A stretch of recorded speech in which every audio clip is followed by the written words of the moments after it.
Assalamualaikum warahmatullahi wabarakatuh. Kami dari kelompok 3 yang beranggotakan saya sendiri, Ana Isendayani, Anissa Aulia Suryani, Yuliana Putri Andita, dan Destia Dika Feradika akan mempresentasikan tentang analisis pembiayaan bank syariah dengan menggunakan 5 penilaian, yaitu yang pertama penilaian prospek dan resiko, penilaian 7A, penilaian 5C, penilaian 5P, dan penilaian 3R. Langsung saja analisis pembiayaan bank syariah yang pertama adalah dengan penilaian prospek dan resiko. Risk assessment atau dapat diartikan ke dalam bahasa Indonesia sebagai penilaian risiko merupakan suatu aktivitas yang dilaksanakan untuk memperkirakan suatu risiko dari situasi yang bisa didefinisikan dengan jelas ataupun potensi dari suatu ancaman atau bahaya baik secara kuantitatif atau kualitatif. Tujuan penilaian risiko adalah penetapan kemungkinan terjadinya dan dampak suatu kejadian yang menghambat pencapaian tujuan sasaran organisasi supaya dapat dilakukan penanganan risiko secara tepat. Tahap penilaian risiko. Yang pertama, identifikasi risiko. Dilakukan untuk menggali kejadian-kejadian dalam pelaksanaan tindakan dan kegiatan yang mungkin dapat menghambat pencapaian tujuan atau sasaran. Yang kedua, analisis risiko. Suatu proses yang sistematis untuk menentukan seberapa sering suatu peristiwa dan dampak risiko mungkin terjadi dan seberapa besar konsekuensi yang ditimbulkan dari peristiwa tersebut. Yang ketiga, evaluasi risiko. Dimaksudkan untuk membantu proses pengambilan keputusan berdasarkan hasil analisis risiko. Yang kedua yaitu penilaian 7A. Yang pertama, aspek yuridis atau hukum. Penilaian aspek hukum adalah penilaian yang bertujuan untuk mengetahui legalitas badan usaha serta izin-izin yang dimiliki perusahaan yang mengajukan kredit. Yang kedua yaitu aspek pasar dan pemasaran. Penilaian aspek pasar dan pemasaran adalah penilaian untuk mengetahui besar kecilnya permintaan terhadap produk yang dihasilkan sekarang ini dan di masa yang akan datang, sehingga diketahui prospek pemasaran produk tersebut. Yang ketiga yaitu aspek keuangan. Bertujuan untuk mengetahui sumber-sumber data yang dimiliki untuk membiayai usahanya dan bagaimana penggunaan dana tersebut. Yang keempat, aspek teknis atau operasi. Penilaian aspek teknis atau operasi merupakan aspek yang menilai masalah yang berkaitan dengan produksi, lokasi, dan layout seperti kapasitas mesin yang digunakan. Yang kelima yaitu aspek manajemen. Penilaian yang digunakan untuk menilai struktur organisasi perusahaan, sumber daya manusia yang dimiliki, serta latar belakang pendidikan dan pengalaman sumber daya manusianya. Yang keenam yaitu aspek sosial ekonomi. Penilaian dengan menganalisis dampaknya yang timbul akibat adanya proyek terhadap perekonomian masyarakat dan sosial masyarakat secara umum. Yang ketujuh yaitu aspek analisis mengenai dampak lingkungan atau AMDAL. Penilaian aspek AMDAL atau analisis dampak lingkungan merupakan analisis terhadap lingkungan baik darat, air, atau udara, termasuk kesehatan manusia apabila proyek tersebut dijalankan. Penilaian 5C. Penilaian 5C merupakan salah satu cara untuk menganalisis kelayakan usaha sebagai wujud prinsip kehati-hatian dan prinsip syariah. Faktor 5C terdiri dari 1. Karakter. Karakter adalah keadaan watak atau sifat dari nasabah baik dalam kehidupan pribadi maupun dalam lingkungan usaha.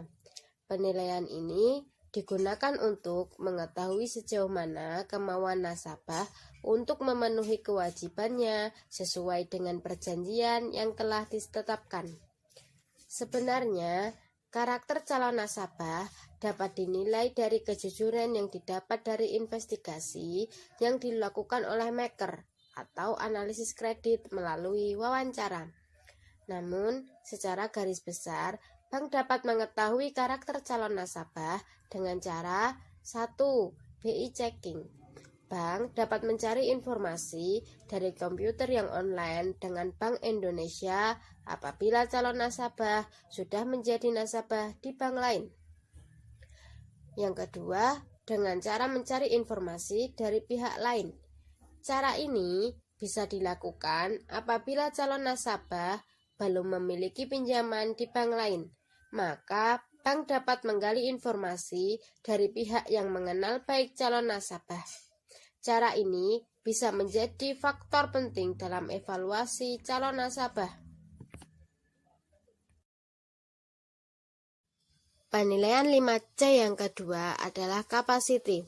Capacity adalah kemampuan yang dimiliki oleh calon nasabah dalam menjalankan usahanya guna memperoleh laba yang diharapkan.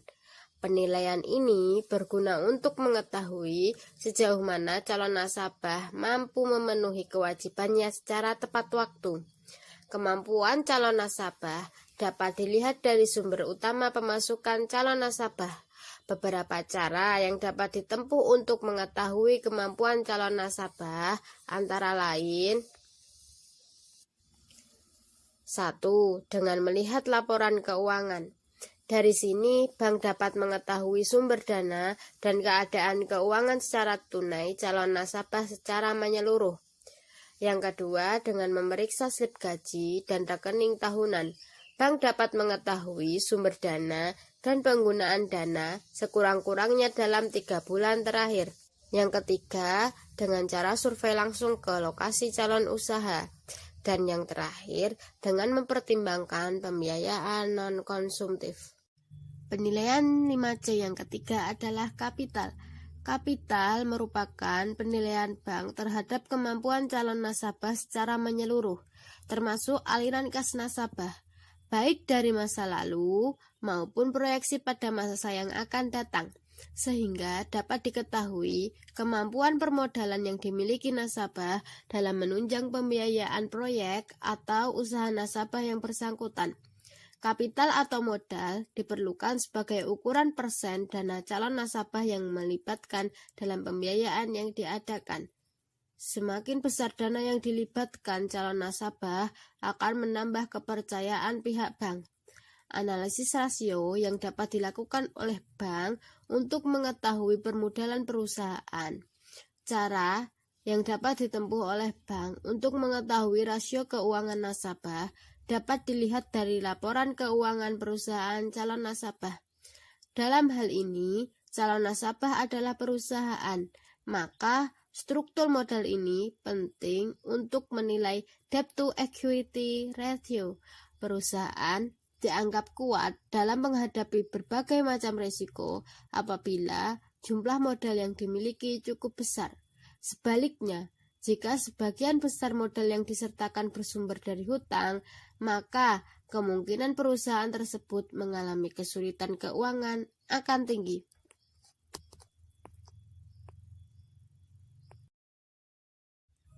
Penilaian 5C yang keempat adalah kolateral. Kolateral adalah barang yang diserahkan nasabah sebagai agunan atau jaminan terhadap pembiayaan yang diterimanya. Kolateral harus dinilai oleh bank sejauh mana resiko kewajiban finansial nasabah kepada bank. Agunan merupakan sumber pembayaran kedua. Apabila nasabah tidak mampu membayar kewajibannya kepada bank, maka bank syariah dapat melakukan penjualan terhadap agunan.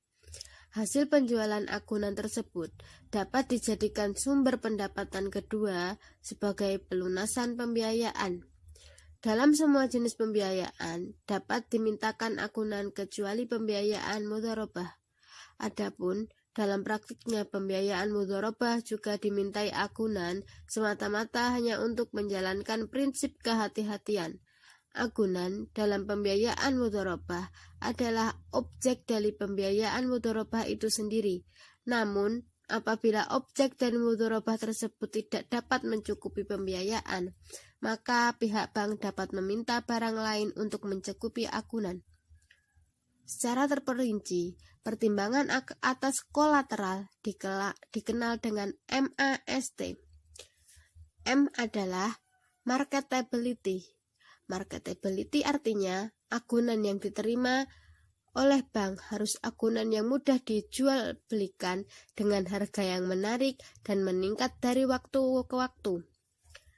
A adalah ascertainability of value, artinya agunan yang diterima harus memiliki standar harga yang pasti.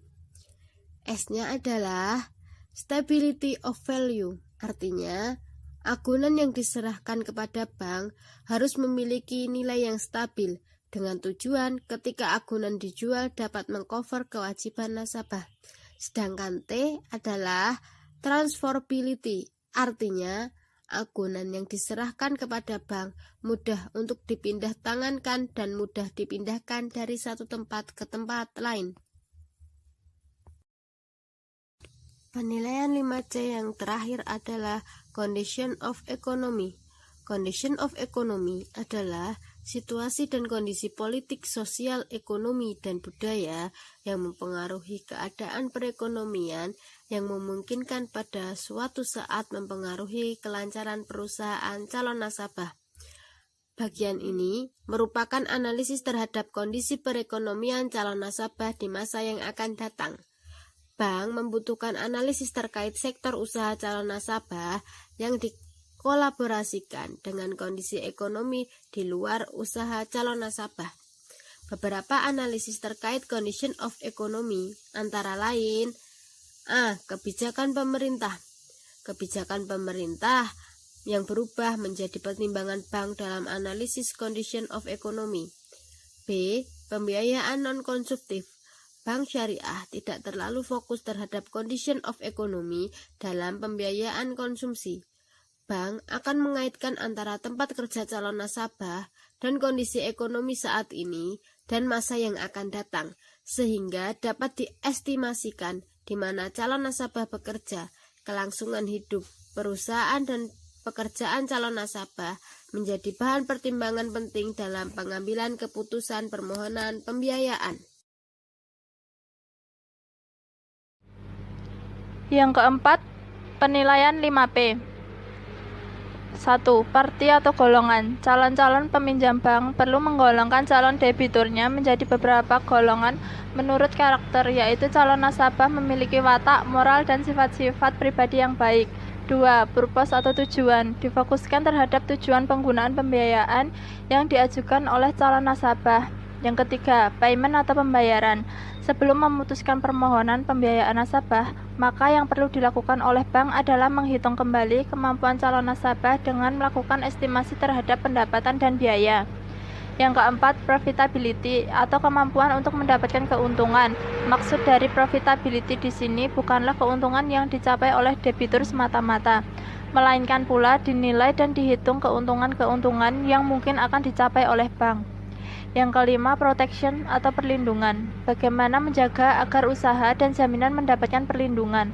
Perlindungan dapat berupa jaminan barang atau orang atau jaminan asuransi.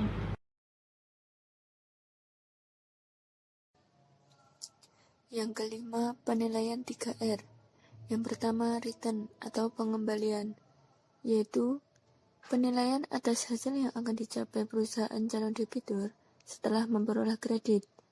Yang kedua, repayment capacity atau kemampuan pengembalian, yaitu memperhitungkan jangka waktu pengembalian kredit yang sesuai dengan kemampuan pembayaran angsuran debitur. Yang ketiga, risk bearing ability atau kemampuan menghadapi risiko, yaitu memperhitungkan besarnya kemampuan perusahaan calon debitur untuk menghadapi risiko, apakah perusahaan calon debitur risikonya besar sekali atau kecil.